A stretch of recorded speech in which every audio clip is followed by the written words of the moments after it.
51쪽을 보시면 지적 정리 등의 통지가 나오는데요. 이 통지도 좀 기억해 두셔야 돼요. 지적 공부를 정리했다면 가장 이해관계가 많은 토지 소유자에게 알려야 되겠죠. 알고 있다면 알릴 필요가 없을 겁니다. 알고 있으니까. 그런데 모른다면 토지 소유자에게 알려줘야 돼요. 통지해야 될 겁니다. 그래서 지적 공부를 정리하게 되면 지적소관청은 토지 소유자에게 통지해 줘야 되는데요. 거기 두 번째 보시면 다만이라는 문구 있습니까? 다만부터 다 밑줄 치시죠. 통지받을 자의 주소나 거소를 알 수 없는 경우에는 국토교통부령으로 정하는 바에 따라서 일간신문 이 나쁜 놈들이 자꾸 주간신문으로 출제해요. 이 나쁜 놈들은 대학교 교수님들을 얘기해요. 배가 아파서 저는 나쁜 놈이라고 불러요. 일간신문, 주간신문이 아니라 일간신문. 그 다음에 그 밑에 보시면 시군구의 공보. 이 나쁜 놈들이 자꾸 시도의 공부로 출제해요. 시도의 공부가 아니라 시군구의 공보. 그리고 이 나쁜 놈들이 자꾸 또는인데 미수로 출제합니다. 미수로 출제해요. 그래서 51쪽에 의해서 기억하셔야 될 게 다만이라는 문구부터 꼭 기억하셔야 돼요. 다만이라는 문구부터. 그 다음에 통지 대상이 나와 있는데 이 9가지를 출제합니다. 9가지를 출제해요. 오늘 시험 볼 부분도 두 문제나 제가 넣어놨는데 네. 뭐 낼 게 별로 없어서 나올 게 뻔하니까 네. 통지 대상 9가지를 출제하는데요. 이 9가지 무조건 외우셔야 돼요. 외울 수 있을까요? 못 외우셔요? 네, 저도 못 외워요. 네. 모르는 경우만 통지하겠죠. 안다면 통지할 필요가 있겠습니까? 없을 겁니다. 그렇죠. 그래서 1번부터 9번까지 공통점이 있는데 뭘까요? 소유자 신청이란 단어가 없습니다. 그게 공통점이에요. 소유자 신청에 의해서 지적 공부가 정리가 된다면 소유자는 알고 있을 테니까 따로 통지할 필요가 없습니다. 이거 이해가 되실까요? 소유자 신청에 의해서 지적 공부를 정리한다면 소유자는 알 테니까 통지해 줄 필요가 없습니다. 소유자 신청이 아닌 다른 방법에 의해서 정리가 된다면 소유자 모르겠죠? 그때는 통지해야 됩니다. 다시요. 소유자 신청에 의해서 지적 공부가 정리가 된다면 소유자는 알고 있을 테니까 별도로 정리한 이후에 통지할 필요가 없습니다. 그런데 소유자 신청이 아니라 다른 방법에 의해서 지적 공부가 정리가 된다면 소유자 모를 테니까 이때는 통지해 줘야 된다는 뜻이에요. 아까 등록상 정정도 원칙은 신청에 의해서 어떻게 한다고 했습니까? 정정됨이 원칙이라고 그랬죠. 다만 예외적으로 10가지 경우에는 소유자 신청이 없을지라도 지적소관청이 직권으로 정정할 수 있다고 했죠. 직권으로 정정한 이후에 소유자에게 통지해야 된다고 했죠. 왜? 모르니까. 맞습니까? 네, 그것과 같은 맥락입니다. 그러면 1번부터 보겠습니다. 토지 이동에 있어서 지적소관청이 직권으로 조사 측량하여 등록하는 경우. 직권이라는 단어 보이십니까? 직권 동그라미 지시입니다. 신청에 의해서 등록한 게 아니라 직권으로 등록했다는 겁니다. 그러면 소유자 모르겠죠? 통지해야 됩니다. 소유자에게 2번 지번을 변경하는 경우. 지번 변경, 지번 부여 두 가지를 기억하셔야 되는데 먼저 지번 부여는 지적소관청이 지번 부여 지역별로 북서에서 남동쪽으로 차례대로 순차로 지번을 부여하죠. 여기에 소유자 신청권이 있습니까? 없습니까? 없어요. 따라서 지번을 부여할 때는 소유자 모를 테니까 통지해야 돼요. 두 번째, 지번 변경. 지번 변경은 지적소관청이 시도지사, 대도시시장의 승인을 얻어서 지번 부여지역 전부 일부를 변경하는 게 지번 변경입니다. 맞습니까? 따라서 이 경우도 소유자 신청이라는 문구가 있습니까? 없어요. 따라서 지번 부여나 지번 변경은 소유자 신청과는 관련이 없습니다. 따라서 통지해야 될까요? 하지 않아도 괜찮을까요? 해야 됩니다. 이거 이해가 되십니까? 3번 지적 공부를 복구하는 경우. 지적 공부가 멸실 훼손됐을 때 지적소관청은 지체 없이 복구하죠. 이때 승인을 받을 필요도 없고 소유자에게 신청권도 없다고 했죠. 따라서 이때도 지적소관청이 직권으로 지체 없이 복구하는 거니까 소유자에게 신청권이 없습니다. 따라서 모를 거예요. 통지해 줘야 됩니다. 네 번째 바다로 된 토지에 대하여 지적소관청이 직권으로 등록 말소하는 경우 직권 동그라미 치시고요. 직권이니까 통지해야 되겠습니까? 통지를 해줘야 돼요. 사후에. 5번 등록상 오류에 대하여 지적소관청이 직권으로 정정하는 경우 여기도 직권 있습니까? 있죠. 직권 동그라미 치시고 신청에 의한 정정이 아니라 직권이에요.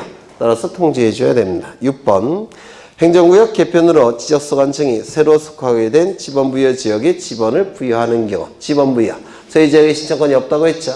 지번부여 지번변경 소유자에게 신청권이 없습니다. 통지해줘야 될 겁니다.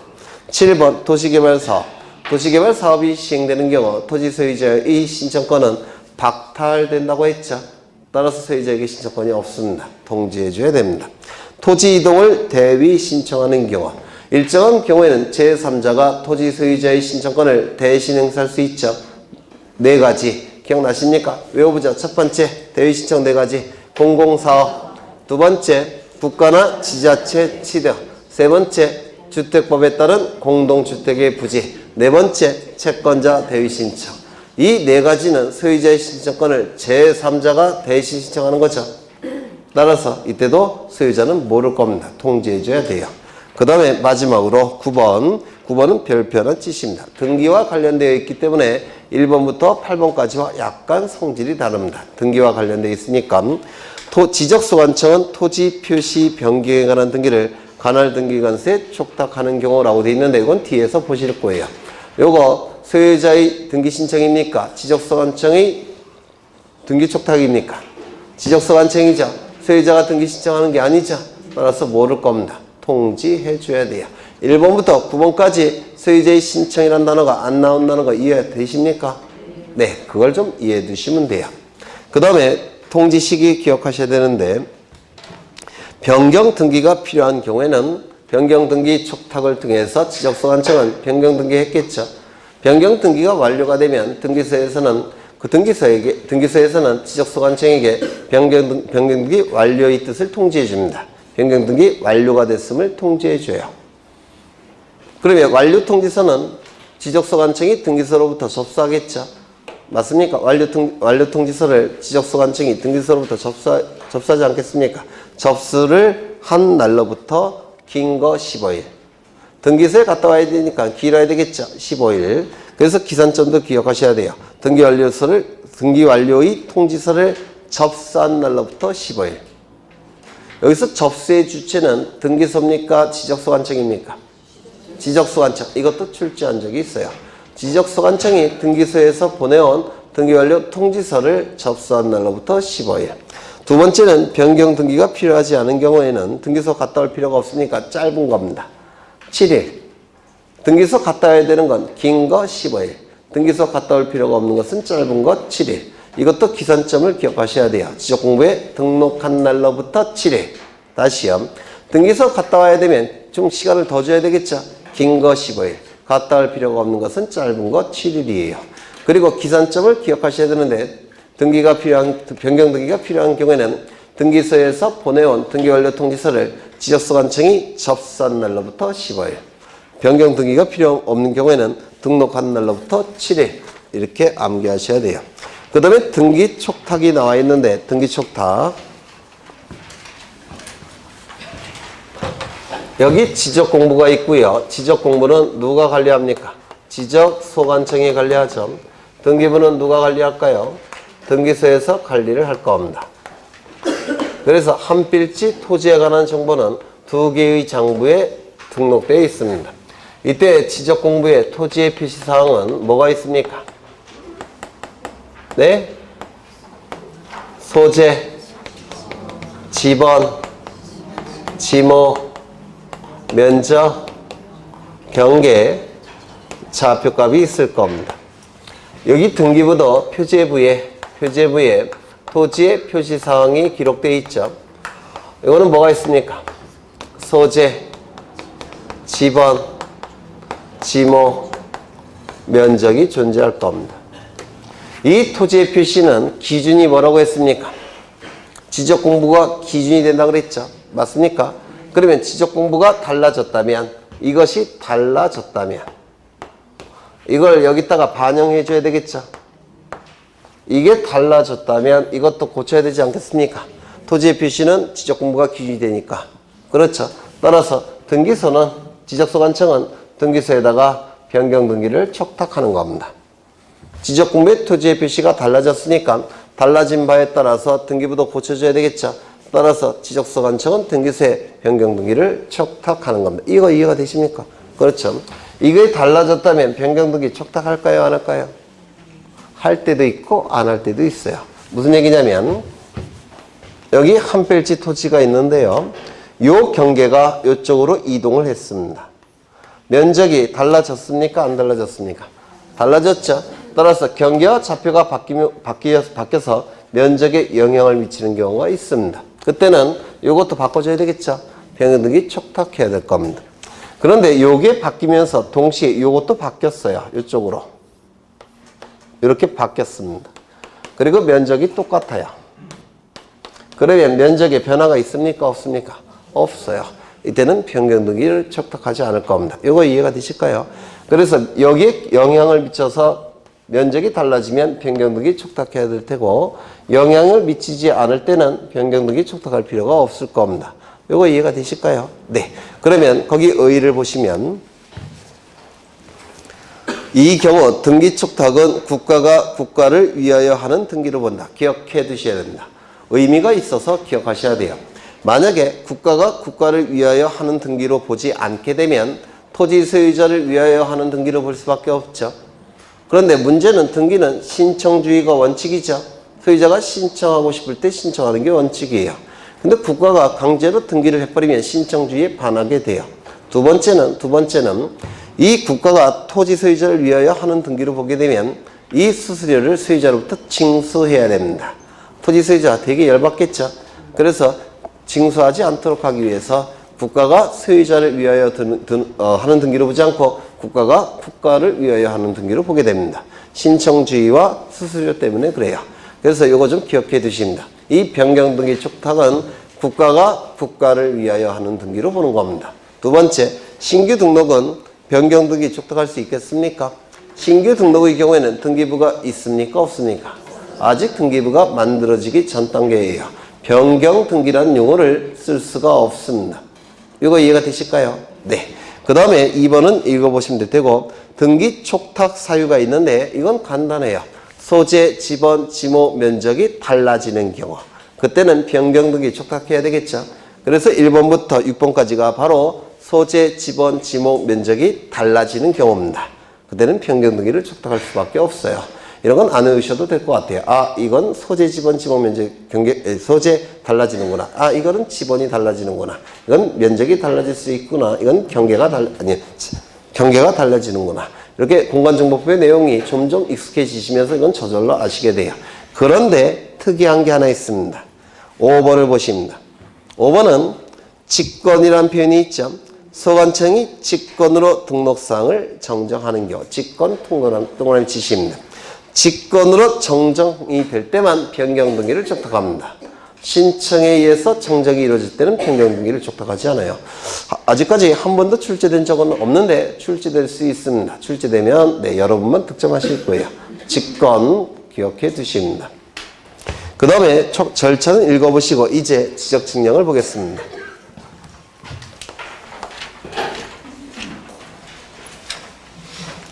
여기 한 필지 토지가 존재할 테고요. 이 토지에 관한 정보가 수집이 됩니다. 수집되는 방법은 두 가지 방법인데요. 조사와 측량을 통해서 수집이 이루어질 겁니다. 이때 이 정보는 주된 정보가 토지 표시에 관한 정보가 주된 정보가 될 테고 부수적인 정보는 소유자의 이름, 주민번호, 주소가 부수적인 정보로서 수집이 될 겁니다.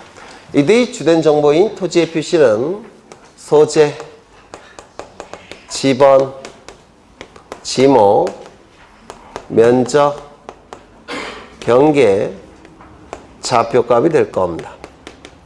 이때 이 세 가지 정보는 조사를 통해서 수집이 될 테고 이 세 가지 정보는 측량을 통해서 수집이 됩니다. 측량을 통해서 수집되는 정확한 정보는 뭐냐면 이거예요. 이거. 측량을 통해서 경계와 좌표값이 수집이 됩니다.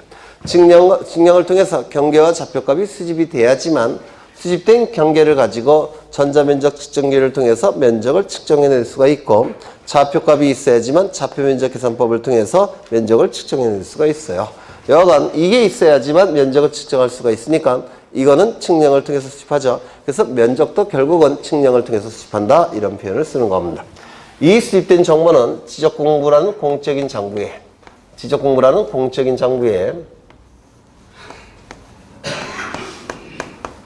토지 표시에 관한 정보와 소유자에 관한 정보를 등록을 할 겁니다. 그리고 지적수관청에 의해서 관리가 이루어질 테고 궁극적으로는 주권자인 국민에게 그 정보는 공시가 이루어지게 될 겁니다. 이때 이 공시를 위해서는 등록을 해야 되고 등록을 위해서는 면적경계 좌표값이 수집되죠. 수집하는 방법은 뭐라고요? 측량. 이 측량을 뭐라고 부르냐면 토지 정보를 수집할 목적으로 하는 측량, 지적 측량 이렇게 얘기를 합니다. 그래서 이 면적 경계 좌표값은 정밀하게 수집해야 되기 때문에 측량이라는 특별한 방법을 통해서 수집하겠다는 겁니다. 그리고 지적공부에 등록이 이루어지게 될 겁니다.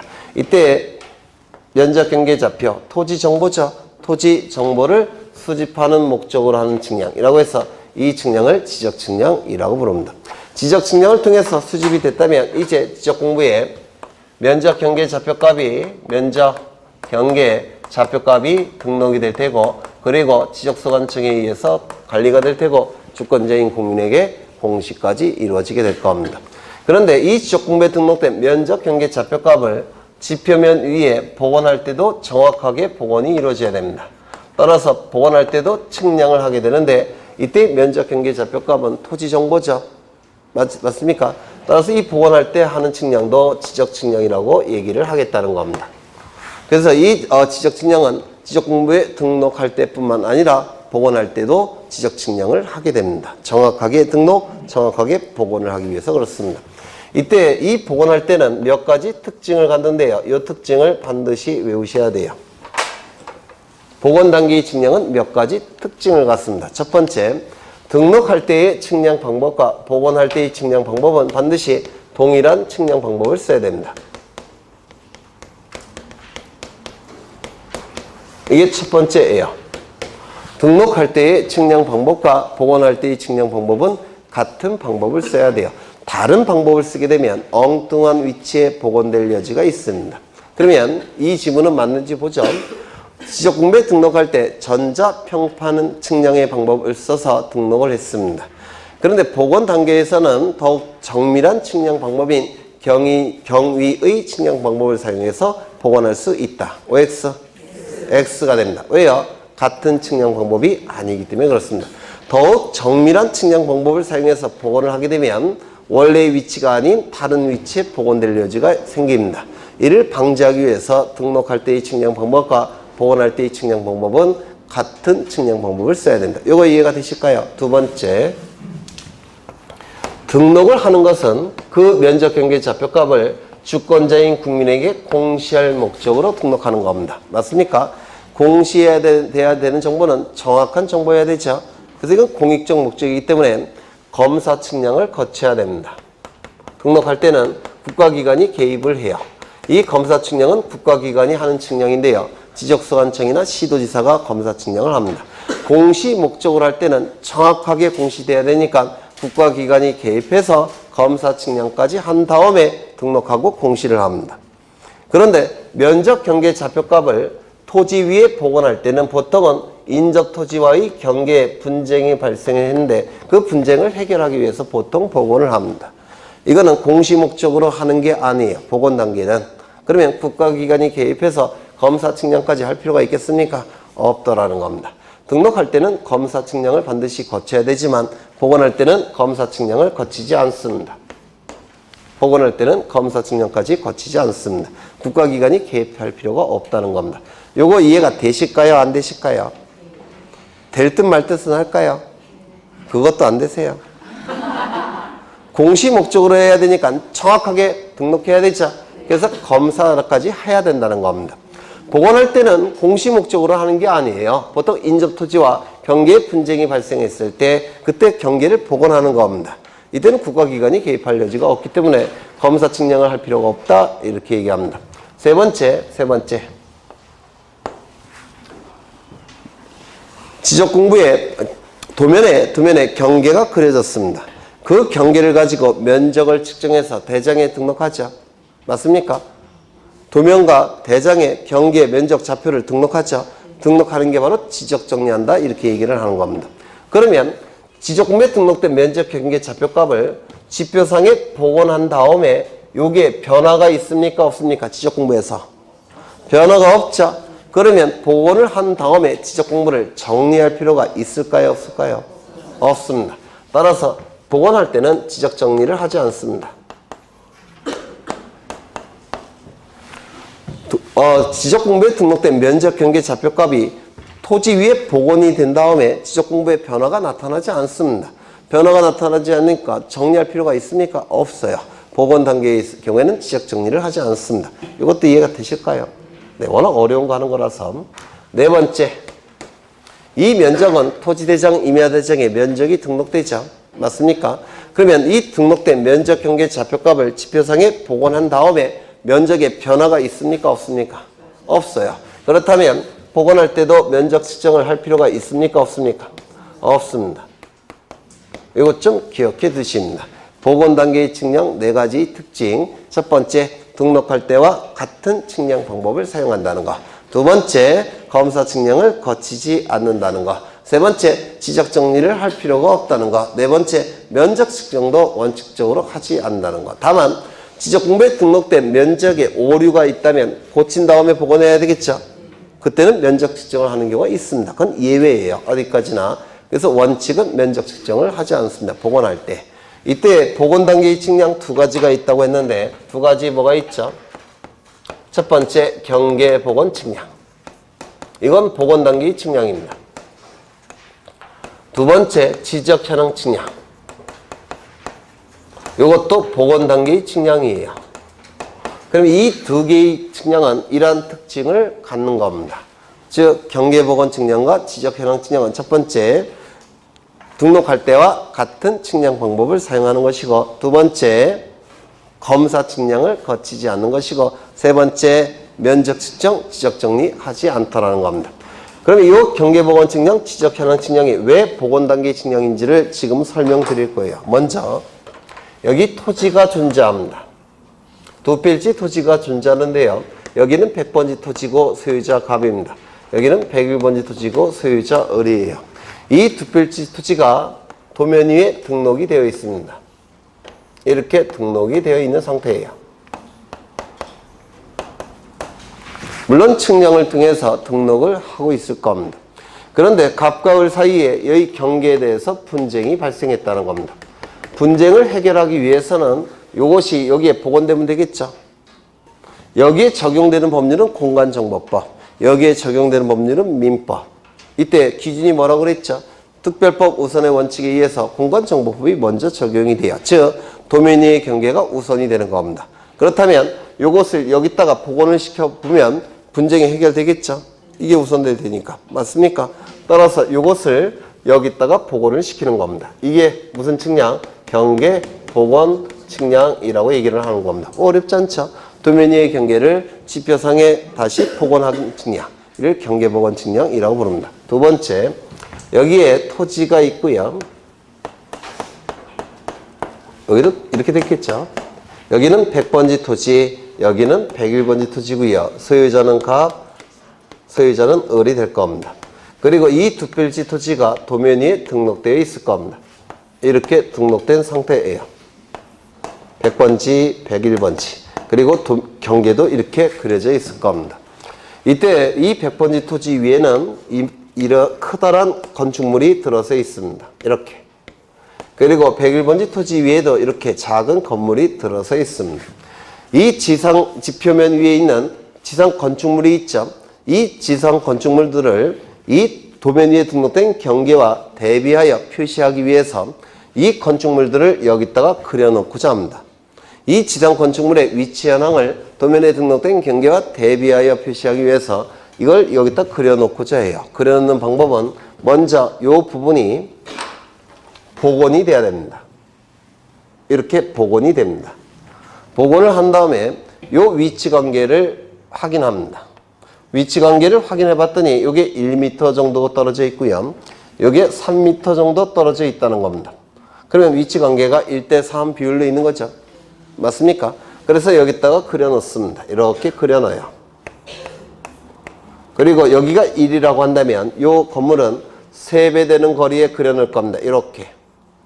그렇죠. 그러면 이런 도면상의 경계와 지상 건축물의 관계를, 위치 관계를 확인하기 위해서 그려 넣어야 되는데, 그려 넣기 위해서는 두 가지 측량 단계를 거칩니다. 첫 번째, 일단 복원이 돼야 돼요. 경계를 복원시켜야 되겠죠. 이 복원하는 측량을 해서 이걸 복원을 시킵니다. 두 번째, 이 위치 관계가 확인이 돼야 됩니다. 위치 관계를 확인하기 위해서 또한 거리 측량을 하게 돼요. 그렇죠. 이 측량이 이루어진 다음에 여기다 그려 넣는 겁니다.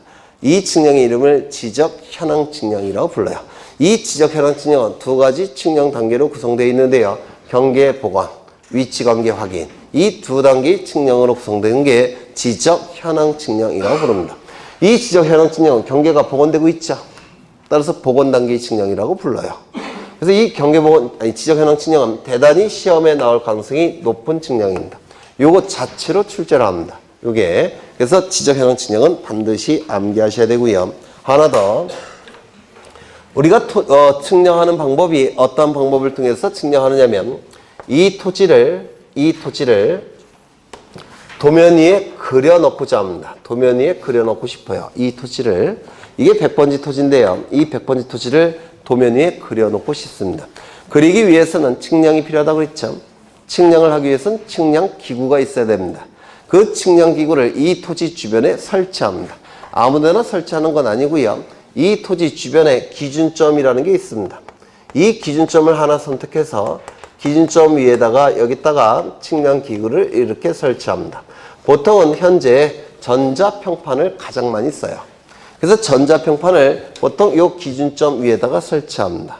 그리고 이 측량기구 옆에는 이렇게 측량기사가 있을 겁니다. 그래서 이 토지를 관측을 통해서 여기다 그려놓고자 해요. 그런데 이 거리가 한 30m, 40m 떨어져 있다면 이 100번지 토지와 이 주변 토지를 이 기술자는 구분할 수 있겠습니까? 담장도 없다면. 거리가 한 30m 떨어져 있어요. 그러면 주변 토지들과 이 100번지 토지를 구분할 수 있습니까? 없습니까? 없어요. 구분하기 위해서는 어떻게 해야 되냐면 이 지점을 뭐라고 부르냐면 지상경계점이라고 불러요. 지상경계점 위에다가 표지를 만듭니다. 이렇게 표지를 설치해요. 예전에 2번 했어요. 표지가 설치가 되면 이제 100번지 토지와 주변 토지를 구분할 수 있습니까? 구분할 수 있겠죠. 그러면 이제 이 측량 기구를 통해서 관측합니다. 이렇게 관측을 해요. 이렇게 관측을 합니다. 그러면 관측이 이루어지면 이 각도가 구해집니다. 이 각도를 세타라고 부르는데요. 사인 세타, 코사인 세타, 탄젠트 세타. 이를 뭐라고 부릅니까? 삼각함수라고 불러요. 이 삼각함수를 이용해서 여기를 구해낼 수가 있습니다. 그러면 요것과 요것은 같은 거예요. 그렇죠? 요게 구해지면 여기다 그리는 겁니다. 이렇게 그려놔요. 이러한 방법을 사용해서 여기 또 구해낼 수가 있습니다. 그러면 여기다 그려놓는 겁니다. 이것도 마찬가지예요. 이러한 방법을 사용해서 이렇게 구할 수가 있어요.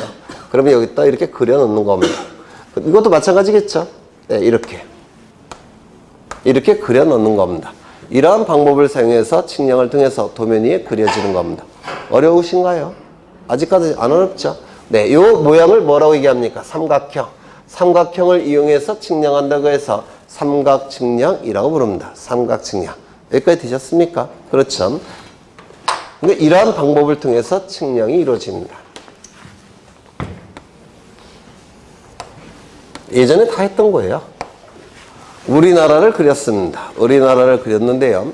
이 지역은 문경 지역입니다. 제 노후를 여기서 나중에 문경으로 갈 거예요. 저는 언제 갈지 모르겠지만 내 와이프랑 다 얘기 돼 있습니다. 저만 가고 와이프는 서울에서 돈 벌고 네, 그렇게 얘기가 다 돼 있습니다. 한 달에 200만 보내주면 나는 만족한다. 200만 보내달라. 이렇게 돼. 같이 갈 생각은 없어요. 돈이 있어 가서 살지 않겠습니까? 땅 파서 살 수 없죠. 그 힘들잖아요. 놀고 먹어야 되는데. 그래서 서울에서 돈 보내주기로 했습니다. 네. 장가를 잘 간 것 같아요. 네. 남자분들은 지방에 내려가서 사는 게 로망 아닙니까? 근데 먹고 살 게 없어서 힘들죠.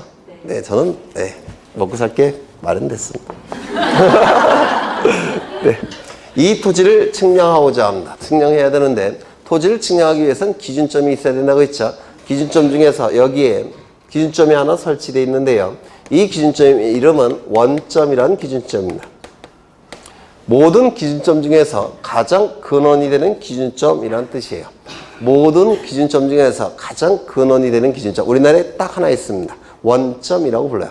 옛날에는 이 원점이 여러 개가 있었습니다. 동해 원점, 중부 원점, 서부 원점, 중부 원점, 이런 원점이 여러 개 있었는데요. 다 폐지가 되고 원점 하나만 있어요. 지금은 여기 수원시 경기도 수원시 네? 영통구 원천동 국토지리원 안에 있습니다. 경기도 수원시 영통구 원천동 국토지리원 안에 원점이 있는데요. 여기다가 측량기구를 설치합니다. 그러면 이거 보일까요? 안 보일까요? 안 보인다 그랬죠? 그래서 이 원점 말고 또 다른 기준점이 필요합니다. 그래서 또 다른 기준점이 이렇게 설치되어 있는데요. 이 기준점의 이름을 지적삼각점이라고 부릅니다. 이 지적삼각점은 토지 정보를 수집하는 삼각 측량의 기준점이란 뜻이고요. 이 지적삼각점은 보통 2에서 5km마다 하나씩 설치되어 있습니다. 그러면 이게 이 토지와 가장 근처에 있는 게 한 2km 정도 떨어질 수 있죠. 그러면 2km 정도 떨어져 있다면 이거 보여요? 안 보여요? 안 보입니다. 마찬가지로 안 보여요. 너무 머니까. 그래서 이 기준점 말고 또 다른 기준점도 설치되어 있는데 이 지적삼각점보다 좀 더 조밀하게 설치되어 있습니다. 이 기준점의 이름은 지적삼각보조점이라는 기준점입니다. 이 지적삼각보조점은 토지 정보를 수집하기 위한 삼각 측량의 보조가 되는 기준점이라는 뜻이에요. 어렵지 않죠? 이거는 보통 1에서 3km마다 하나씩 설치되어 있습니다. 그런데 이것도 1에서 3km마다 설치되어 있기 때문에 이게 보일 리가 없습니다. 1km 정도 떨어져 있으니까. 그리고 중간에 뭐 방해하는 물건도 있겠죠. 뭐 건물이 들었을 수도 있고. 그래서 이거 갖고는 측량하기가 힘들어요. 그래서 이거 말고 또 다른 기준점이 설치되어 있죠. 또 다른 기준점이 설치가 되어 있습니다. 이 기준점의 이름은 지적도의 뿌리가 되는 기준점이라고 해서 지적도근점이라고 부릅니다. 근자는 뿌리 근자를 써요. 그러면 이 지적도근점은 50에서 300m 정도 떨어져 있습니다. 이제는 측량을 할 수가 있다는 겁니다. 가까워졌으니까. 특히 지금 측량기구는 망원 렌즈까지 있어서 이 정도면 충분히 관측할 수가 있습니다. 그러면 이제 여기서 측량에 들어가면 될 겁니다. 이런 식으로. 이걸 뭐라고 부르냐면 지적기준점이라고 얘기하죠. 지적기준점. 그래서 이 지적기준점은 세 가지가 있습니다. 외워두셔야 돼요. 지적삼각점, 지적삼각보조점, 지적도근점 세 가지 기준점이 존재합니다. 그러면 이런 기준점도 설치할 때 정확한 위치에 설치해야 되겠죠. 따라서 이런 기준점을 설치할 때도 측량이 필요합니다. 이 삼각점을 설치할 때 하는 측량을 지적삼각점 측량, 이걸 설치할 때 하는 측량을 지적삼각보조점 측량, 이걸 설치할 때 하는 측량을 지적도근점 측량이라고 부릅니다. 보통은 이것도 생략해요. 그래서 지적삼각 측량, 지적삼각보조 측량, 지적도근 측량 이렇게도 부릅니다. 요 세 가지 측량을 지적 측량의 가장 기초가 되는 측량이라고 해서 기초 측량이라고 부르고요.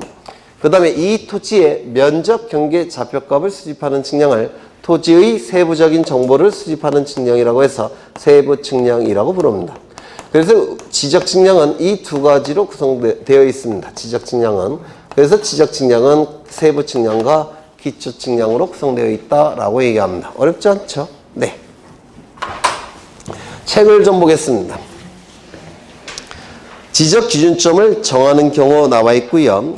지적 기준점 측량의 절차는 다음의 순서에 따른다라고 되어 있는데 이 지적 기준점 측량이 바로 기초 측량이에요. 이 기초 측량은 이 절차를 반드시 지켜야 됩니다. 그런데 세부 측량도 보통은 이 절차에 따라서 진행이 됩니다. 다만 반드시 지킬 필요는 없어요. 그래서 이 지적 측량 절차는 거기 4가지 절차를 반드시 지켜야 되는 측량은 요거. 반드시 안 지켜도 되는 건 요거. 그래서 보통 지적 측량은 그 4가지 방법을 통해서 하게 돼요. 첫 번째, 계획을 수립해야 되겠죠. 지적 측량을 어떻게 할지 계획을 수립해야 되겠죠. 수립한 계획에 따라서 준비를 할 테고, 준비까지 다 끝났다면 이제 현장에 가야 되겠죠. 현지 답사한다 라고 얘기합니다. 현장에 갔으면 제일 먼저 뭘 해야 될까요? 네? 현장에 갔으면 제일 먼저 뭘 해야 되겠습니까? 기준점을 선택해야 되지 않겠습니까? 기준점이 선택이 돼야지만 그 위에 측량기구 설치할 수 있죠. 기준점을 선택한다. 이걸 뭐로 부를까요? 선점. 선택한다. 기준점. 기준점을 선택해야 될 겁니다. 되셨을까요? 기준점이 선택이 됐다면 이제 토지를 관측해야 되는데, 토지를 관측해서 보니까 이 토지와 주변 토지가 구분이 됩니까? 안 됩니까? 안 된다고 했죠. 주변 토지와 구분하기 위해서 이 지상 경계점에 경계점 표지를 만들어야 된다고 했죠. 경계점 표지를 만드는 거 뭡니까? 조표. 만들죠.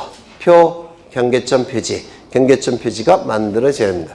경계점 표지가 만들어졌으면 이제 측량기구를 이용해서 관측하겠죠. 관측을 할 겁니다. 관측이 되면 이제 각도가 구해집니다. 이 각도를 가지고 삼각함수를 이용해서 계산을 합니다. 계산이 되면 계산치가 나오겠죠.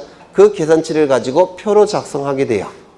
이걸 성과표 작성이라고 부릅니다. 그러면 다시 보죠. 첫 번째, 계획을 수립하고, 수립한 계획에 따라서 준비를 할 테고, 준비가 다 끝나면 현장에 가겠죠. 현지 답사할 겁니다. 현장에 가서 기준점을 선택해야 되고, 기준점이 선택이 됐다면 이제 지상 경계점에 경계점 표지를 만들어야 되겠죠. 조표.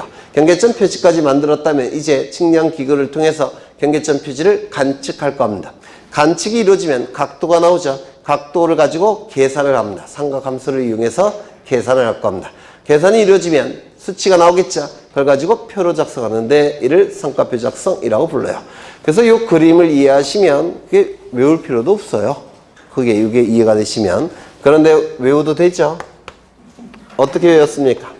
개, 준, 답, 선, 조, 관, 개, 서. 이렇게 외운 거 기억나십니까? 네. 개준답, 선조, 관계성. 이렇게 외우십니다. 그 다음에 검사 측량. 거기 셋째 줄 보시면 지적 공부를 정리하지 아니하는 측량으로서 경계보건 측량과 지적 현황 측량의 경우에는 검사 측량을 하지 아니한다. 나와 있습니까? 있어요? 없어요? 있죠? 네. 이걸 얘기하는 겁니다. 그 다음에 거기 3번을 보시면 지적 측량의 종류가 나오는데요. 쭉 읽어보시면 되는데 한 페이지 넘겨보십니다. 한 페이지 넘겨보시면 거기 5번이 나와 있죠. 이건 대단히 중요합니다. 대단히 중요하니까 반드시 암기하고 계셔야 돼요. 5번. 지상 건축물 등의 현재의 상황을 지적도 임야도에 등록된 경계와 대비하여 표시하는 데 필요한 측량. 이게 뭐라고 그랬습니까? 아까. 지적 현황 측량. 그렇죠. 이 지적 현황 측량은 2가지 단계의 측량으로 구성되어 있다고 했죠. 첫 번째, 경계를 일단 복원시켜야 되고, 경계가 복원이 되면 복원된 경계와 지상 건축물 간의 위치 관계가 측정돼야 되죠. 측량돼야 되죠. 그 2가지 측량으로 구성된 게 지적 현황 측량이라고 불렀습니다. 이건 대단히 중요합니다. 이거 단독으로 출제될 수가 있기 때문에 꼭 기억하셔야 돼요. 기억하실 수 있겠습니까? 힘들까요? 지상 건축물 등의 현재의 상황을 지적도 임야도에 등록된 경계와 대비하여 표시하기 위해서 일단 경계가 복원돼야 되고, 복원된 경계를 가지고 지상 건축물 간의 위치 관계가 구해져야 되고, 구해지면 이제 도면 위에 그려놓을 수 있죠. 그려놓게 되면 도면의 경계와 대비해서 표시가 되겠죠. 이게 뭐라고요? 지적 현황 측량. 꼭 외워두십니다. 그 다음에 지적 측량 수행자는 둘이 존재하는데요. 지적 측량 업자와 한국국토정보공사가 있죠. 이때 지적 측량 한국국토정보공사는 국가공간정보기본법이라는 법률에 의해서 설립된 단체이기 때문에 별도로 누군가에게 등록할 필요가 없습니다. 법률에 의해서 설립된 단체니까.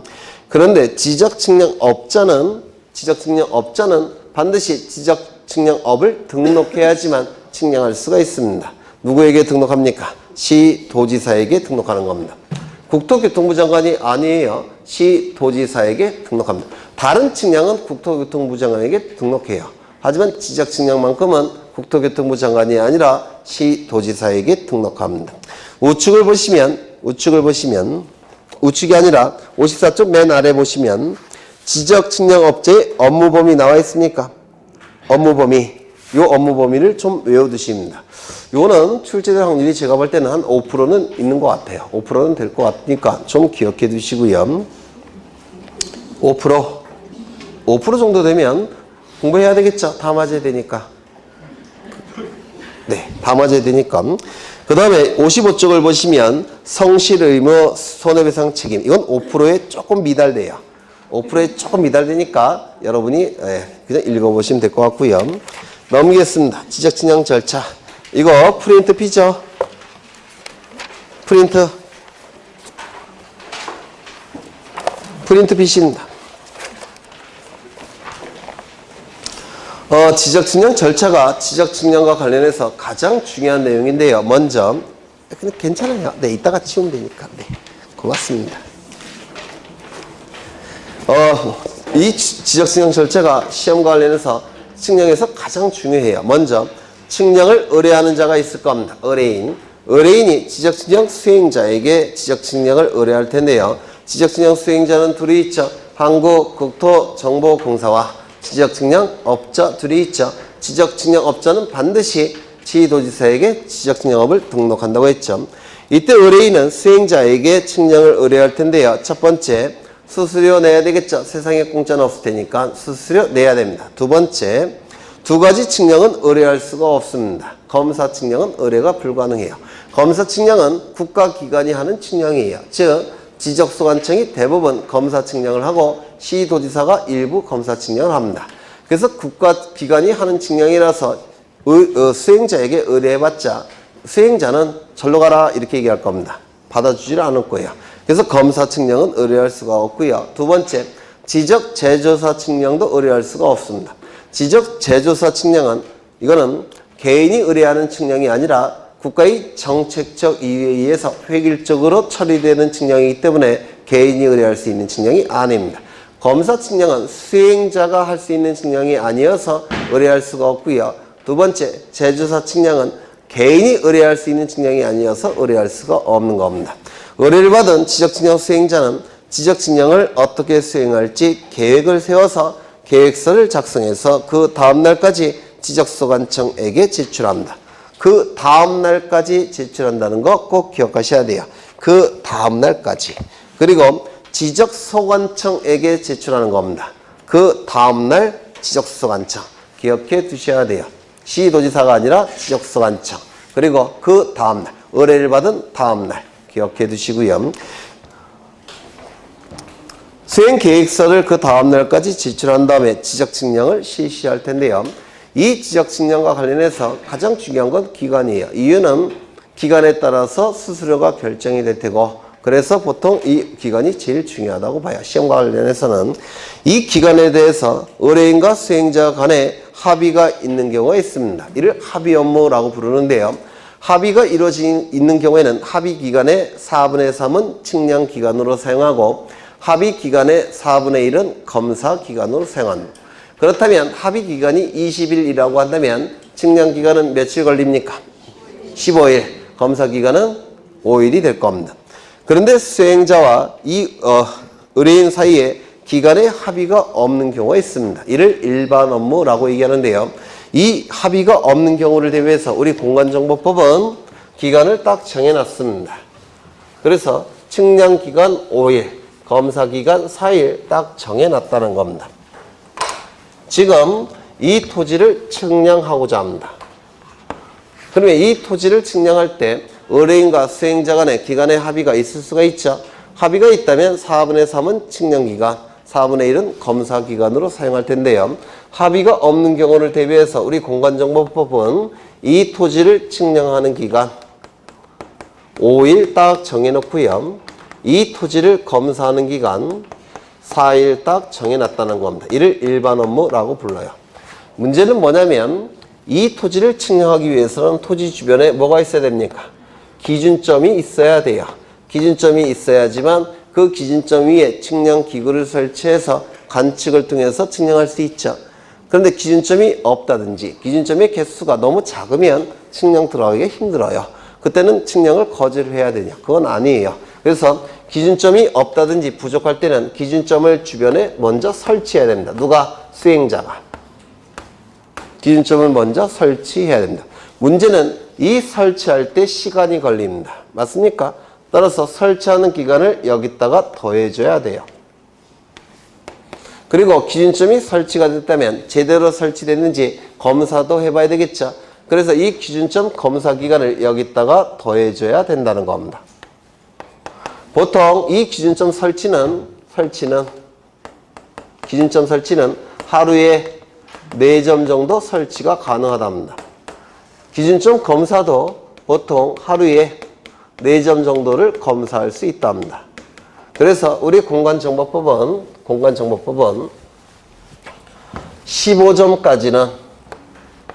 15점까지는 무조건 4일을 여기 더해줍니다. 이 기간에 4일을 더해줘요. 15점까지는. 하루에 4점 정도 설치할 수 있고 하루에 4점 정도 검사할 수 있으니까 15점까지는 무조건 4일을 측량 기간과 검사 기간에 더해줍니다. 그 다음에 4점마다 며칠 더 걸리겠습니까? 하루.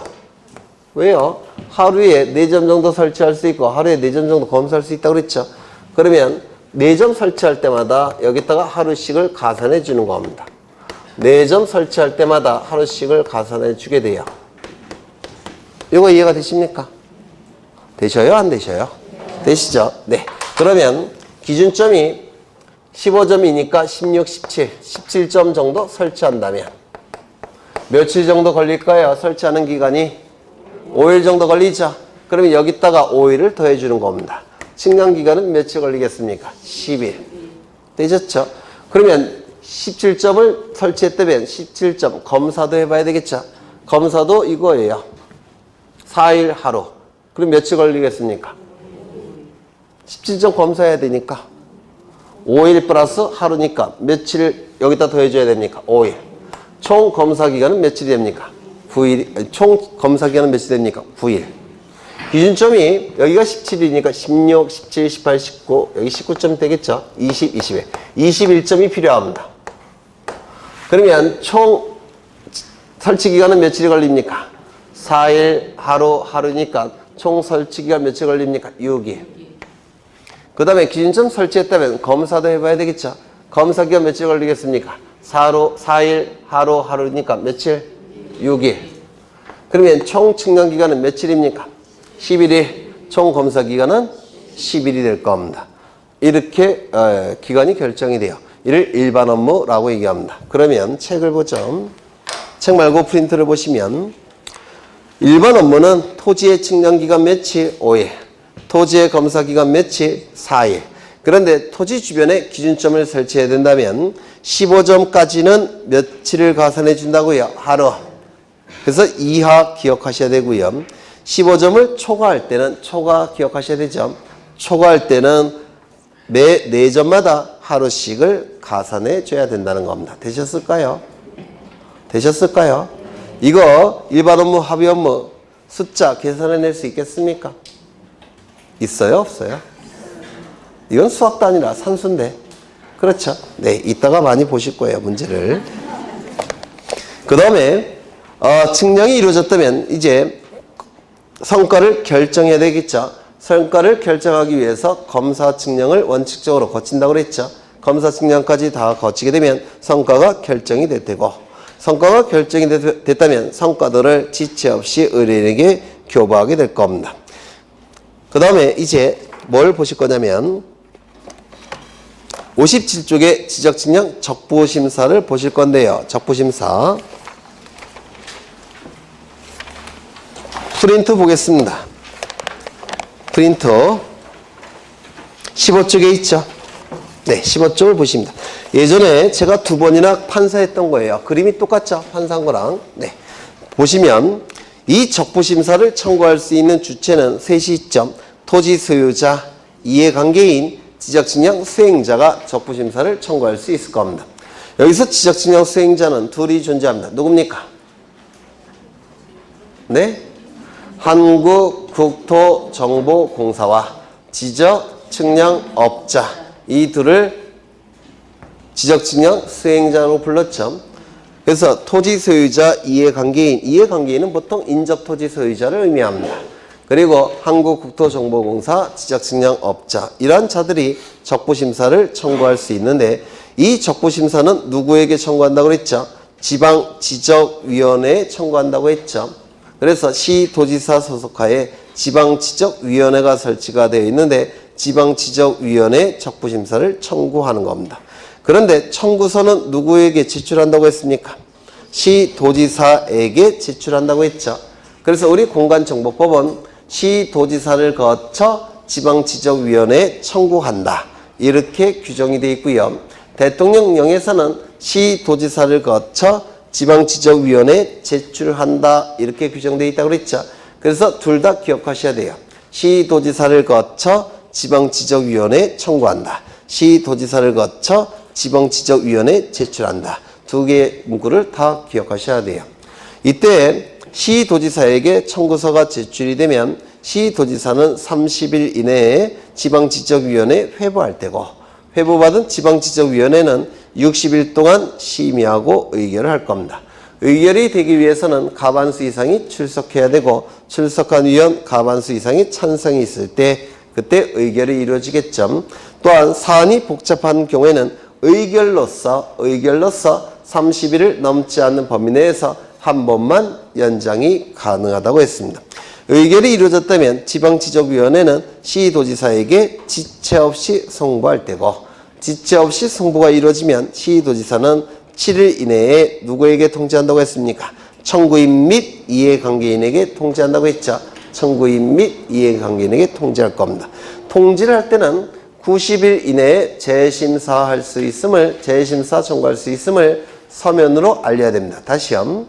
7일 이내에 통지할 때는 90일 이내에 재심사를 청구할 수 있음을 서면으로 알려야 됩니다. 그러면 90일 동안 고민할 겁니다. 받아들일 수도 있을 테고 다시 한번 청구할 수도 있겠죠. 며칠 이내에? 90일 이내에. 그러면 다시 한번 청구하는 것은 재심사 청구라고 하는데요. 국토교통부 장관을 거쳐 중앙지적위원회에 청구하게 될 겁니다. 맞습니까? 이를 대통령령에서는 어떻게 표현한다고요? 국토교통부 장관을 거쳐 중앙지적위원회에 제출한다라고 표현되어 있다고 했죠. 두 개 다 기억하셔야 돼요.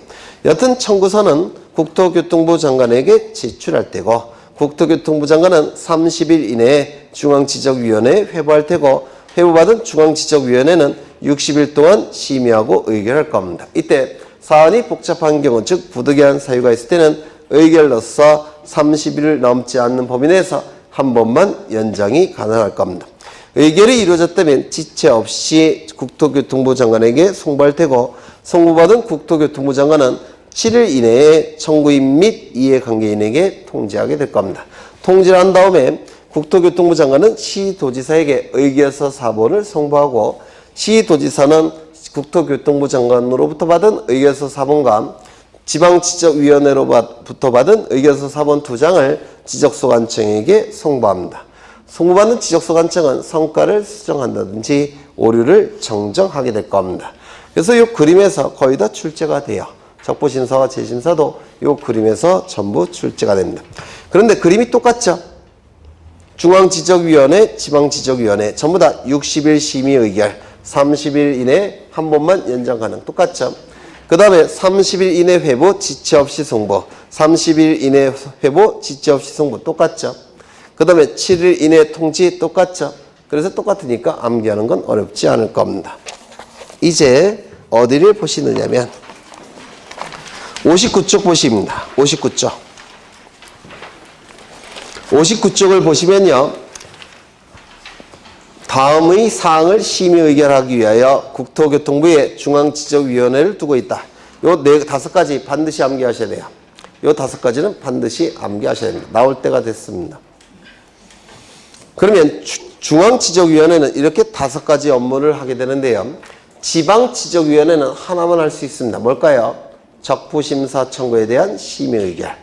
중앙지적위원회는 5가지 업무 영역이 있지만 지방지적위원회는 하나만 할 수가 있어요. 뭐라고요? 적부심사 청구에 대한 심의 의결. 이것만 지방지적위원회가 할 수가 있고요. 그 다음에 중앙지적위원회의 구성을 보시면 위원장 1명과 부위원장 1명을 포함하여 포함 동그라미 5명 이상 10명 이하의 위원 밑줄. 2번을 보시면 국토교통부 지적업무 담당 국장이 위원장, 지적업무 담당 과장이 부위원장이 되고요. 3번을 보시면 3번 볼 거 없네요. 4번을 보시면 위원장, 부위원장을 제외한 제외 동그라미 임기는 2년 동그라미. 위원장, 부위원장은 국장과 과장님이죠. 국장 직위에 있는 동안, 과장 직위에 있는 동안만 위원장, 부위원장이니까 기간을 정할 수가 없어요. 그 다음에 6번을 보시면 볼 게 없네. 넘기자. 한 페이지 넘겨보시면 3번에 위원장이 회의를 소집하고 밑줄. 위원장이 회의를 소집합니다. 국토교통부 장관이 소집하는 게 아니라 위원장이 소집하고요. 그 다음에 2번에 위원장 동그라미 치세요. 위원장 동그라미. 그 다음에 부위원장 동그라미 치시고요. 두째 줄 끝에 보시면 위원장이 미리 지명한 위원. 이것도 동그라미 치십니다. 위원장이 미리 지명한 위원. 그래서 의장 업무는 요 순서대로 하게 됩니다. 의장은 요 순서대로 하게 돼요. 위원장, 부위원장, 위원장이 미리 지명한 위원. 선임위원이 아니라 위원장이 미리 지명한 위원. 이것도 장난칠 수 있고요. 4번을 보시면 현지조사 있습니까? 현지조사 밑줄. 5번을 보시면 회의 5일 전까지 밑줄. 회의 5일 전까지 밑줄. 서면으로 통지 밑줄. 6번을 보시면 적부 재심사 시 측량 사안에 관련이 있는 경우 그 안건의 심의 또는 의결에 참석할 수 없다. 왜 그럴까요? 공정성을 확보하기가 힘들어서 그렇습니다. 그렇죠? 공정성을 확보하기 위해서 참여할 수 없을 겁니다. 네, 여기까지 보시면 돼요. 오늘은 여기까지 보겠습니다. 그래서 다음 시간에는 등기법을 진행할 텐데요. 등기법은 좀 어려워요. 그래서 좀 등기법 자신이 없으신 분들은 미리 동영상을 통해서 한번 듣고 오셔도 될 것 같아요. 그래서 등기법은 이제 시험에 나오는 부분만 할 겁니다. 책에 있는 것만 할 거예요. 여기 없는 건 거의 안 나오니까 걱정 안 하셔도 될 테고요. 다음 주에 뵙겠습니다. 그리고 네, 시험은 1시간 후에 보면 되겠죠? 시험은 1시간 후에 보면 될 겁니다. 고생하셨습니다.